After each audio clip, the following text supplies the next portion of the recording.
vous propose de commencer. Je pense qu'on va faire comme ce matin, c'est-à-dire que notre débat va attirer du monde. Ah, c'est pas vraiment un débat. Disons que c'est une sorte de petite conférence débat avec Gérard qui va nous faire un petit exposé interactif avec une première expression et ensuite des questions, des compléments de la part de vous dans la salle auxquels il répondra. Alors j'ai une tâche très très difficile qui est celle d'essayer de discipliner Gérard. Je mesure la tâche qui m'incombe. Je vais pas faire d'introduction. Vous avez vu le thème est à mon avis, le titre du thème est à mon avis assez clair. Je rappellerai simplement cette phrase magnifique qui a été prononcée il y a quelque temps déjà. La lutte des classes existe et c'est nous qui l'avons gagnée. Malheureusement, c'est pas dans notre camp qu'elle a été prononcée. Et on peut s'interroger pourquoi ce terme de lutte des classes n'est plus vraiment utilisé dans nos partis de gauche. C'est à mon avis une vraie question. En tout cas, la lutte, on la voit très clairement entre d'un côté le patronat et la finance, et puis ceux qui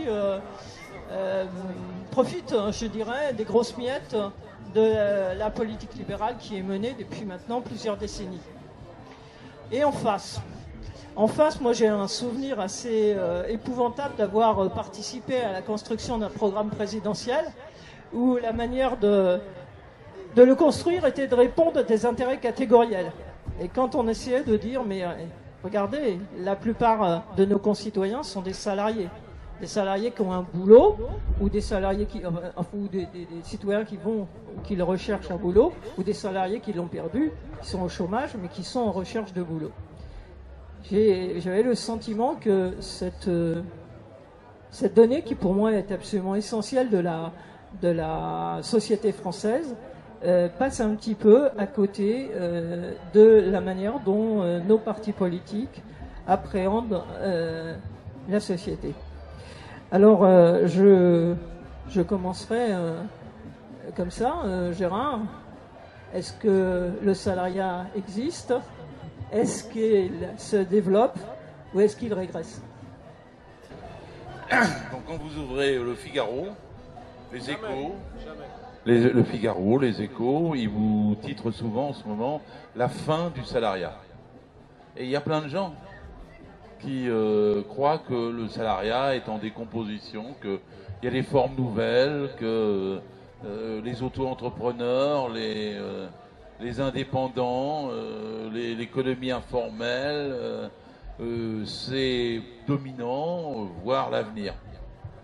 Et c'est très important de clarifier cette question parce que pour toute action politique, il faut se demander quelle force sociale elle sert. Les idées sont pas en l'air. La gauche, c'est pas des idées qui se promènent, multiples, diverses, par-ci et par-là. La gauche, c'est d'abord un camp social, une force sociale. Vous ne pouvez pas agir si vous ne représentez pas, mobilisez pas, réunissez pas, n'organisez pas une force sociale. C'est pas seulement réunir une bande de copains, même pas un parti, même pas plusieurs partis. C'est réunir un camp social qui ait intérêt à agir. Et celui qui a le plus intérêt à agir, selon nous, pour changer la société, c'est celui qui vend sa force de travail. Et les salariés n'ont que ça, leur force de travail. Ils ne possèdent pas de moyens de production, ils se vendent, ou plutôt ils vendent la façon dont ils travaillent. Et le salariat a toute une histoire. Les patrons achètent la force de travail le moins cher possible, et le salariat essaie de la vendre le plus cher possible. Aux origines de ça, bien avant le salariat, il y avait l'esclavage. Souvent dans les polémiques, vous entendez ça, les gens vous disent aussi, même dans le Figaro, Et c'est le retour ou pas à l'esclavage. On ne retourne pas à l'esclavage. L'esclavage, les gens étaient totalement soumis à leur maître et pas libres. J'invite toujours à voir un film de Gilles Pontecorvo. À la fin, il va faire un tabac, ce film, j'espère, qui s'appelle Queimada, Queimada. Et ce film, c'est la lutte de libération des esclaves à Haïti. Les esclaves se soulèvent en masse, les propriétaires terriens les flinguent, les esclaves se soulèvent encore, les propriétaires terriens les flinguent. C'est un grand spectacle. Et puis il y a l'agent anglais qui est réuni parce que finalement les propriétaires terriens vont perdre. Il les réunit et il leur dit arrêtez avec l'esclavage. L'acteur qui fait ça, c'est Marlon Brando. Vous imaginez la séquence et il explique aux propriétaires terriens l'esclavage, ça coûte cher. Parce que l'esclavage, vous les nourrissez quand ils sont petits alors qu'ils ne travaillent pas. Vous les nourrissez quand ils sont malades alors qu'ils ne travaillent pas.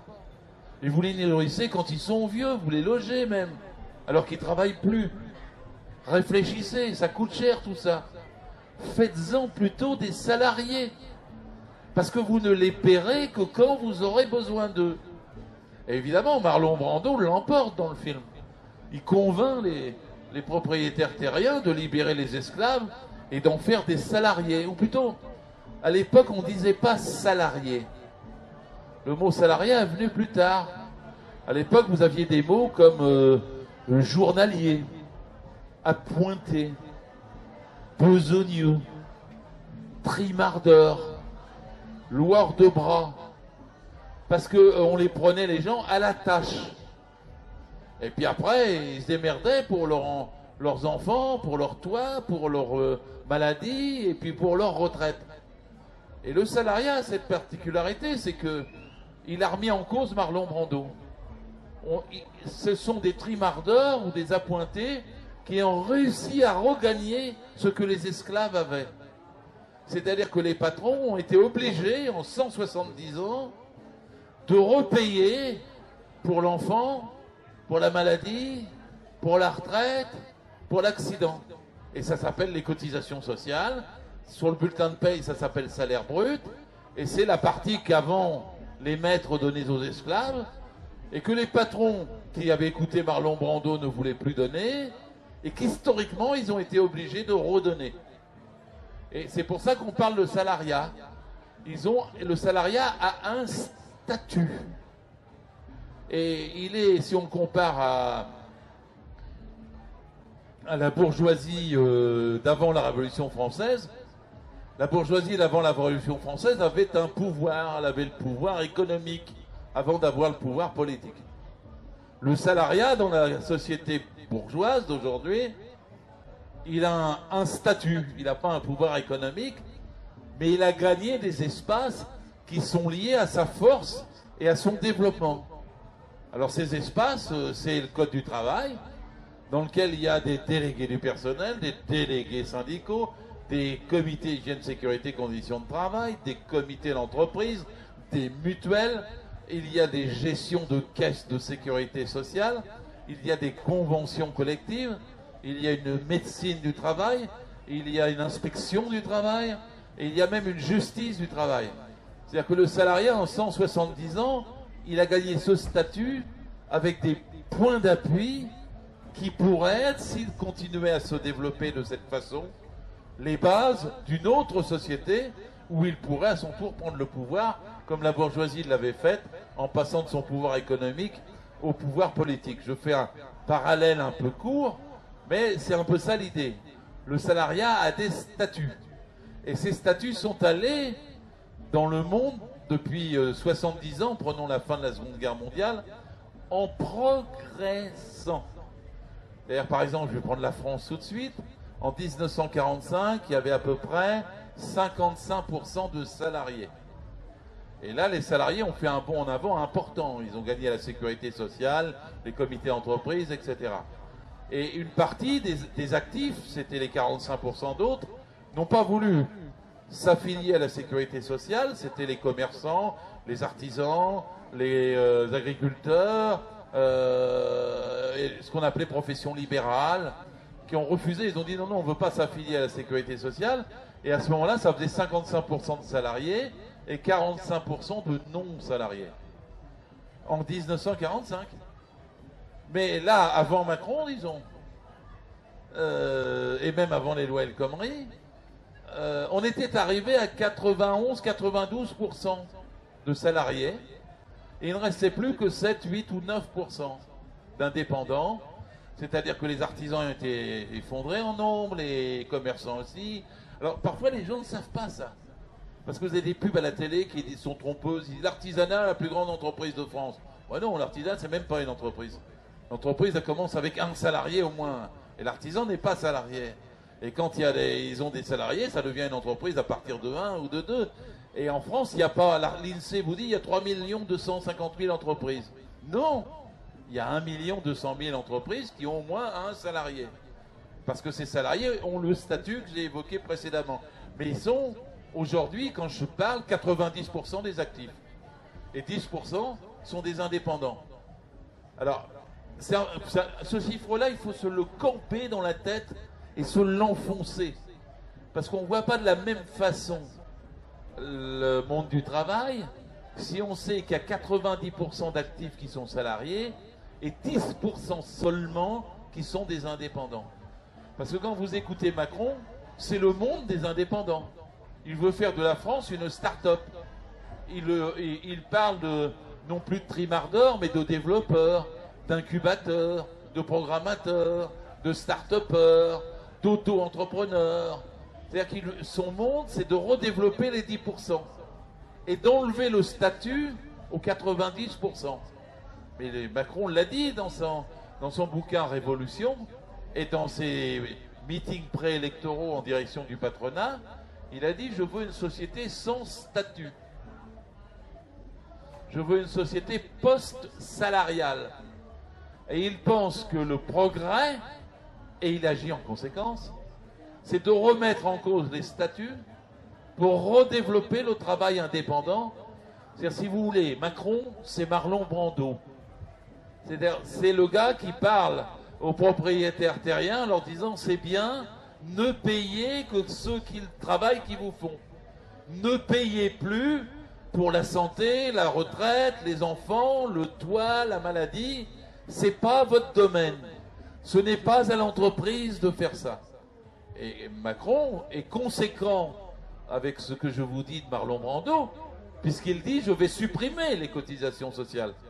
Donc je vais supprimer ce que les salariés ont mis 170 ans à gagner depuis Quémada.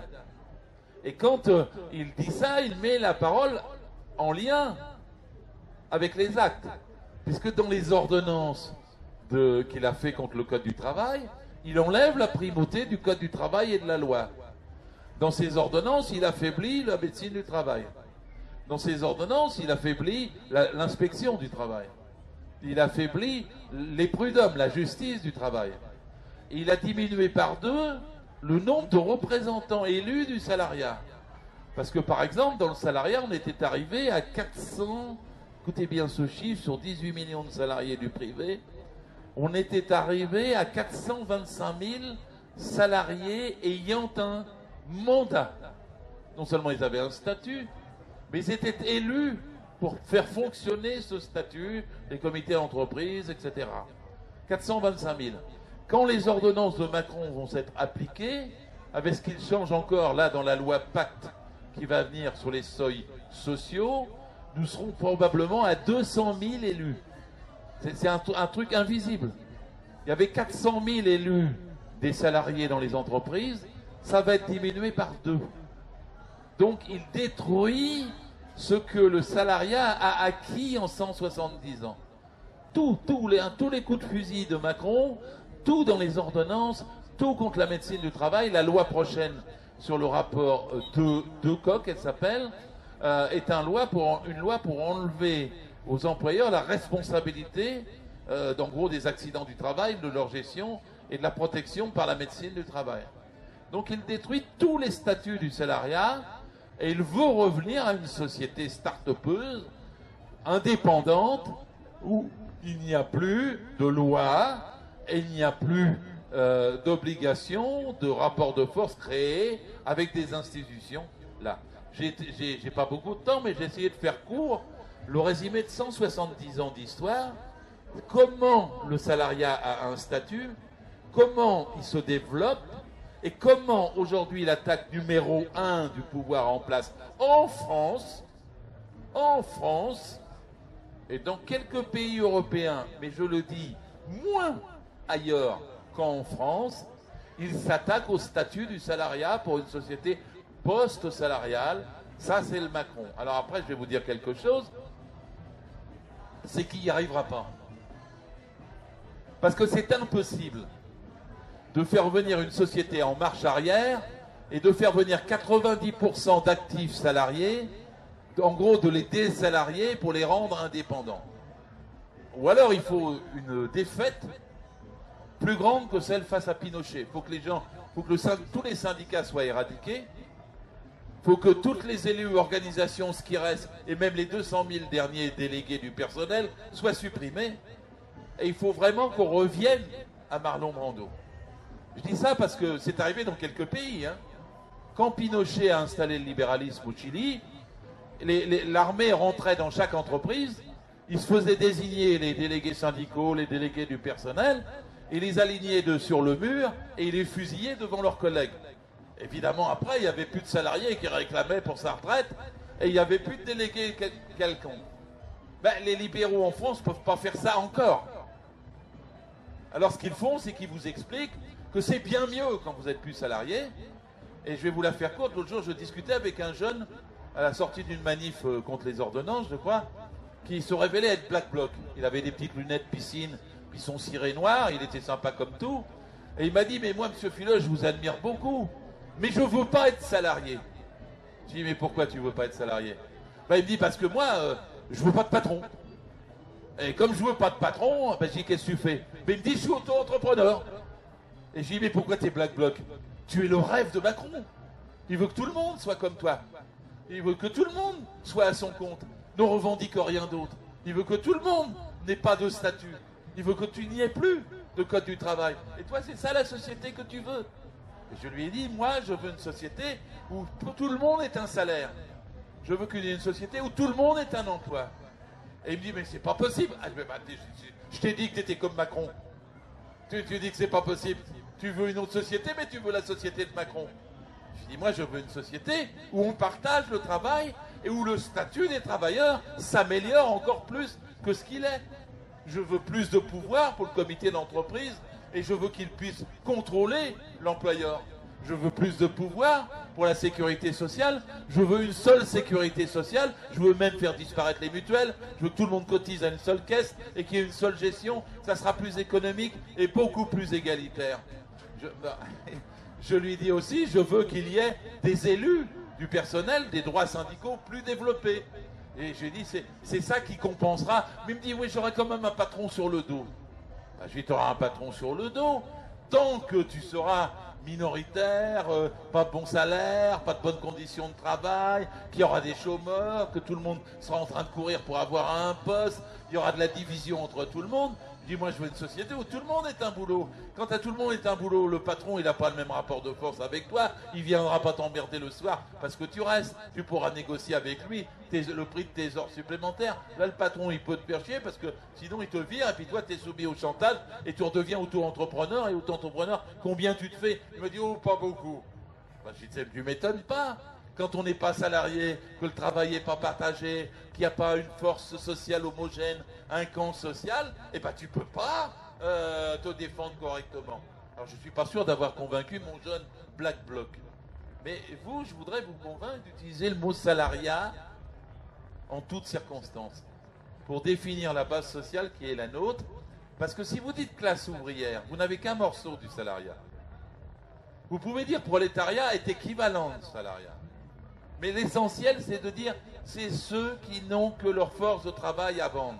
Oh, mais il y a des gens qui me disent, ouais, mais tu déconnes, dans les salariés, il y a des riches. Ah, il y a les patrons Carlos Ghosn. Mais c'est vrai. Mais ils sont même pas 0,001%. Ne changez pas votre concept, parce que Carlos Ghosn se paye.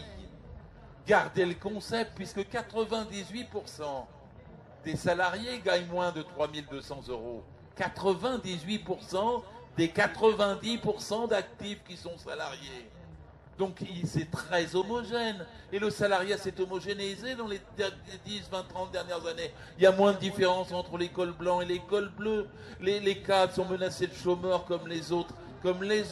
Le chantage à l'emploi s'exerce sur tout le monde. La pression pour la production s'exerce sur tout le monde de la même façon. Et le salariat est plus homogène que ce qu'il pense.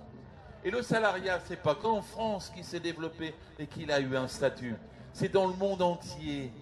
Et écoutez, là je conclus là-dessus, l'Organisation internationale du travail, OIT, 140 pays, elle dit, tout calcul en main, qu'il y a 1 milliard de salariés de plus dans les 30 dernières années sur l'ensemble de la planète. C'est-à-dire que c'est le salariat qui se développe partout en Inde, au Brésil, en Chine. Et en Inde et au Brésil, la cotisation sociale, c'est-à-dire ce que Marlon Brando ne voulait pas, est payée avec le travail. Et donc Macron est à compte courant. Et c'est lui le trimardeur du 19e siècle que l'on peut battre. Il va contre une tendance et il va échouer. Mais le grand problème, c'est que la conscience du salariat, elle n'existe pas pour lui-même. Il ne sait pas qu'il est fort, puissant, en développement, avec des statuts et plus homogènes. Et notre travail de militant, c'est de le lui dire. C'est ce que je viens d'essayer de faire pendant 20 minutes.